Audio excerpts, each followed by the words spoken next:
ನಮಸ್ಕಾರ NRTV Kannada YouTube channel coffee ನ್ಯೂಸ್ಗೆ ಸ್ವಾಗತ. ನಾನು ಅಜ್ಜಂಪುರ ನಾಗೇಶ್. ಇದೇನಪ್ಪ ಅಂದ್ಕೊಂಡ್ರೆ ಇಷ್ಟು ಜನ ಇದ್ದಾರಾ, ಏನಾರು ಗಲಾಟಿನ ಅಥವಾ ಯಾರು ಬರ್ತಾರಾ ಅಂತ ಹೇಳ್ತಿದ್ದೀರಾ?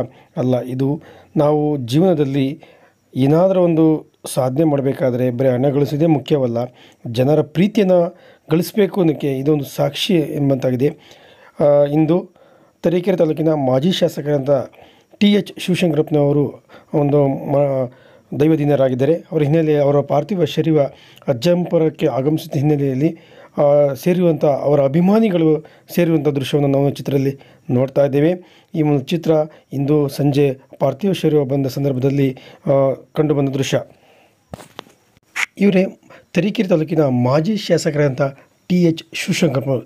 ಇವರು ಆಗಿ 4 ವರ್ಷ ಕಾಲ MLA ಆಗಿ ಕಾರ್ಯನಿರ್ವಹಣೆ ಮಾಡಿದ್ದಾರೆ.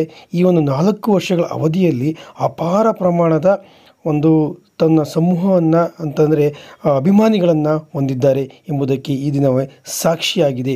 ಏಕೆಂದರೆ ಅವರು ಅಧಿಕಾರದಲ್ಲಿ ಇರಲಿ ಅಥವಾ ನಮ್ಮ ಜೀವನದಲ್ಲಿ ಏನಾದರೂ ಒಂದು ಸಾಧನೆ ಮಾಡಬೇಕು ಅಂತಂದರೆ ಅಪಾರವಾದ ಒಂದು ಅಭಿಮಾನವನ್ನು ಪಡಿಬೇಕು ಎಂಬುದಕ್ಕೆ ಈ ಒಂದು ದೃಶ್ಯ ನೋಡಿದರೆ ಸಾಕ್ಷಿ ಆಗ್ತಾಯಿದೆ. ಇವರು ನಮ್ಮ ಮಾಜಿ ಶಾಸಕರ TH ಶಿವಶಂಕರಪ್ಪನವರು ತುಂಬ ಉತ್ತಮ ಕೆಲಸವನ್ನು ಮಾಡಿ ರಾಜಕೀಯದಲ್ಲಿ ಎಲ್ಲರ ಜನರಾಗಿದ್ದರು ಹಾಗೂ ಬಡ ಬಗ್ಗರಿಗೆ ತುಂಬ ಸಹಾಯ ಹಸ್ತನ ನೀಡಿದರು. ಇಂದು ಅಗಲಿದ್ದಾರೆ. ಇಂದು ಅಜ್ಜಂಪುರಕ್ಕೆ ಪಾರ್ಥಿವ ಶರೀರವನ್ನು ನೋಡಲು ಜನಜಂಗುಳಿಯೇ ಒಂದು ಕಾದು ಕುಳಿತಿತ್ತು. ಚಿಕ್ಕಮಗಳೂರು ಜಿಲ್ಲೆಯಲ್ಲಿ ಕಲೆ ಎಂದ ತಕ್ಷಣ ನೆನಪಾಗುವುದೇ ಅದುವೇ ಅಜ್ಜಂಪುರ. ಇದು ಕಲೆಗಳ ಸಂಸ್ಕೃತಿಯ ತವರೂರು ಸಹ ಎಂದು ಹೇಳಲಾಗ್ತದೆ.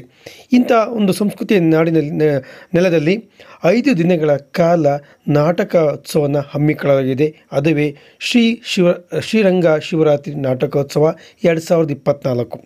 ಈ ಇದಕ್ಕೆ ವೇದಿಕೆ ಸಜ್ಜಾಗ್ತಾ ಇದೆ.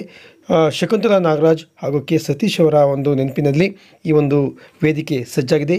ಈ ಒಂದು ಕಾರ್ಯಕ್ರಮವನ್ನು ಹಣ್ಣೆಮಠದ ಶ್ರೀಗಳು ಉದ್ಘಾಟಿಸಿದರು.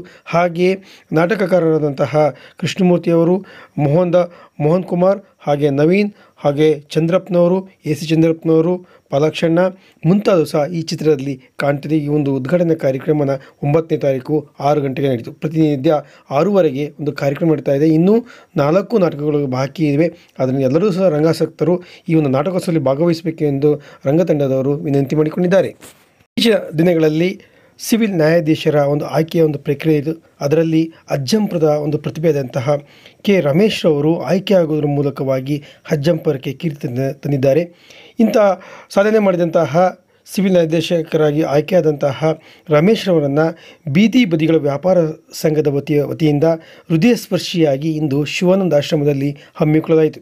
ಈ ಕಾರ್ಯಕ್ರಮವನ್ನು ರಮೇಶರು ಉದ್ಘಾಟಿಸಿ ನಾವು ಯಾವುದೇ ಒಂದು ಕೆಲಸ ಮಾಡಬೇಕಾದರೆ ಕಠಿಣ ಶ್ರಮ ಇದ್ದಾಗ ಮಾತ್ರ ಪ್ರತಿಫಲ ಸಿಗುತ್ತದೆ.